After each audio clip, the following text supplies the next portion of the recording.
America Iran टकराव के बीच खाड़ी देशों पर भी हमले हो रहे हैं। कुवैत का एयर डिफेंस सिस्टम जवाब दे रहा है। इस समय अंतर्राष्ट्रीय स्तर से आती हुई एक बड़ी जानकारी मैं आप तक पहुंचा रही हूं। देखिए, अमेरिकी सेना ने कल यानी कि बुधवार रात दावा किया कि उन्होंने ईरान के कई शहरों को निशाना बनाया। ईरान के अलग अलग शहरों में तेज धमाकों की आवाज़ सुनाई दी गई है। इससे दोनों देशों के बीच में तनाव और बढ़ गया है। अमेरिकी सेंट्रल कमांड ने सोशल मीडिया पर जारी बयान में कहा है कि ये कार्रवाई ईरान की आक्रामकता के जवाब में की जा रही है। अब जानिए, आपके पश्चिमी एशिया में अमेरिका और ईरान के बीच बढ़ते तनाव के बीच हालात और भी गंभीर हो गए हैं, जिसमें कुवैत, बहरीन और जॉर्डन ने सुरक्षा अलर्ट जारी किया है। बहरीन में सायरन्स बज रहे हैं, जिसके बाद लोगों ने सुरक्षित स्थानों पर जाना अब शुरू कर दिया है और सरकारी निर्देशों का पालन करना शुरू कर दिया है।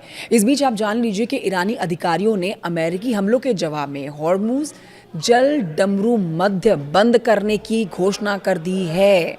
अमेरिकी सेंट्रल कमांड ने दावा किया है कि उसने ईरान के सैन्य निगरानी तंत्र, संचार नेटवर्क और वायु रक्षा ठिकानों पर आत्मरक्षा के तहत हमले किए हैं।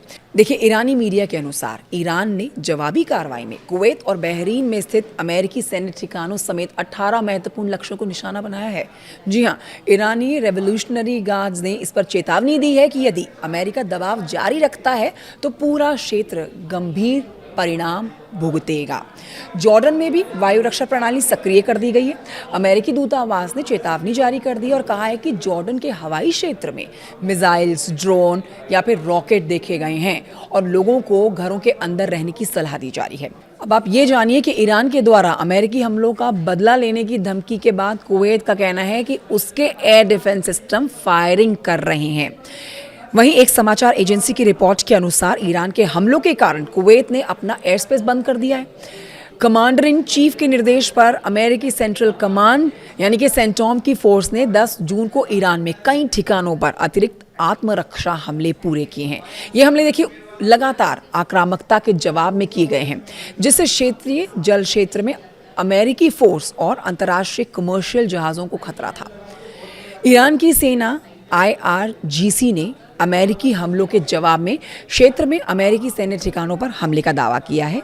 यह हम आपको जानकारी दे चुके हैं। अब आप जान लीजिए कि ईरानी ड्रोन के अमेरिकी हेलीकॉप्टर को निशाना बनाए जाने के बाद हालात ज़्यादा बिगड़े हैं। जी हाँ, ईरान ने अमेरिका के एक सैन्य हेलीकॉप्टर को भी निशाना बनाकर तबाह कर दिया था, जिसके बाद राष्ट्रपति ट्रंप ने अमेरिकी सेना को जवाबी कार्रवाई करने के निर्देश दिए थे। हालांकि पेंटागन ने स्पष्ट किया है कि ये कार्रवाई केवल जवाबी कदम नहीं है, बल्कि इसका उद्देश्य भविष्य में किसी भी तरह की डील या फिर समझौते की शर्तें तय करना भी है। अमेरिकी अधिकारियों ने कहा है कि हमले स्पष्ट और सख्त होंगे और अगर ज़रूरत हुई तो आगे भी जारी रह सकते हैं। ये बहुत ही महत्वपूर्ण जानकारी है आपके लिए जो अंतर्राष्ट्रीय खबरों पर नजर बनाए रखते हैं। अब इसके ऊपर एक ओवरऑल विश्लेषण अगर आप दें तो आप ये भी जानिए कि ये हमले ऐसे समय पर हो रहे हैं जब एक दिन पहले ही अमेरिका ने ईरान पर कार्रवाई की थी, जिसे लेकर दोनों देशों के बीच पहले से ही तनाव बढ़ा हुआ था। अमेरिकी रक्षा मंत्री पीट हेगसेथ ने इससे पहले संकेत दिए थे कि अमेरिका बुधवार रात ईरान पर बड़ा हमला करेगा और चेतावनी दी थी कि अगर ज़रूरत पड़ी तो ये कार्रवाई आगे भी जारी रहेगी। और देखिए, वैसी स्थिति बनती हुई नजर आ रही है। इस खबर पर आप जो भी विचार रखते हैं कमेंट बॉक्स में कमेंट करके ज़रूर बताइएगा। खबर को साझा करिए। नमस्कार।